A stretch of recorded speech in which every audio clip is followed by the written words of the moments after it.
Bonjour chers amis, bonjour chers frères, bonjour chères sœurs, bonjour bien-aimés. J'espère tout d'abord que vous allez bien, que votre cœur est dans la paix, que votre cœur n'est pas troublé par tous les événements par lesquels le monde passe aujourd'hui.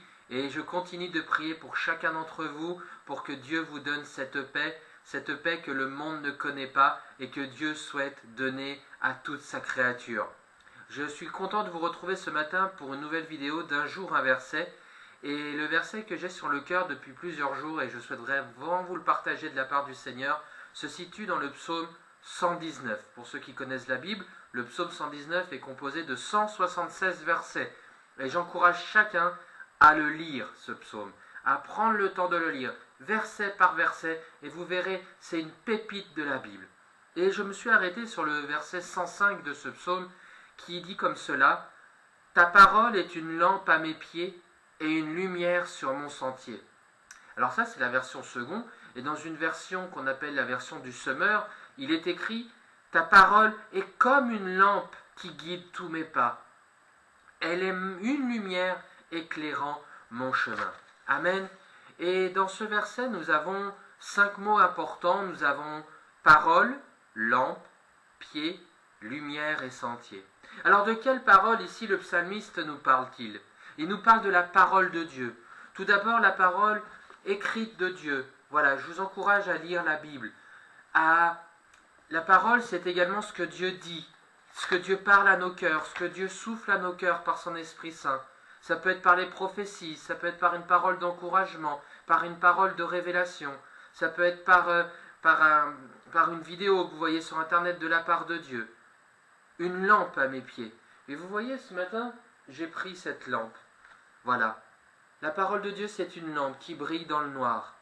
Et une lampe à mes pieds. Et j'ai eu cette image des enfants quand ils sont petits, même des fois un peu plus grands, voire des adultes, qui ont besoin d'une veilleuse pour pouvoir dormir dans le noir. Et la parole de Dieu, c'est cette veilleuse qui t'accompagne dans le noir de ce monde. Vous savez, ce monde est complètement dans la nuit. Plus le retour de Jésus approche, plus le monde vit dans le noir, dans la noirceur. Et Dieu veut te proposer dans cette noirceur d'être cette veilleuse à tes pieds, à côté de toi, qui te guide. Une lumière sur ton sentier. Nous sommes tous sur un chemin.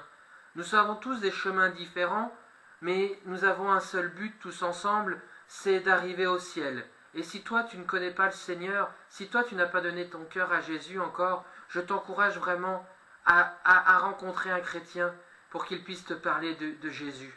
Parce que le chemin qui mène au paradis passe par la parole de Dieu. Mais s'il y a un chemin qui va jusqu'au ciel, il y a aussi un chemin qui va à l'enfer. Et sur ce sentier, sur ce chemin sur lequel tu es, Dieu veut être ta lumière. Dieu veut te faire voir quel chemin emprunter. Vous savez, dans le petit village où j'habite, si vous rentrez tard, les lumières de la rue sont éteintes et il fait nuit noire. Et si on n'a pas de lampe torche, si on n'a pas de feu sur la voiture, on ne voit rien. Et peut-être que ce matin, tu es dans cette situation. Tu ne vois rien, tu as l'impression d'être dans un brouillard épais, dans une nuit. Tu as l'impression que tout va mal dans ta vie ce matin. Et bien de la part du Seigneur, je veux te dire qu'il veut être ta lumière. Il veut t'éclairer. Vous savez, si je coupe la lumière, vous ne me voyez plus. Et si j'allume la lumière, nous voyons tout. Tout est mis à la lumière. Quand vous vous levez le matin, vous allumez votre lumière, c'est la première chose qu'on cherche pour pouvoir se repérer. Et dans ce monde où plus personne n'a de repère, Dieu veut te donner un repère. Et ce repère, c'est sa parole. La Bible, comme je vous l'ai dit au début, mais aussi ce qu'il va souffler à votre cœur.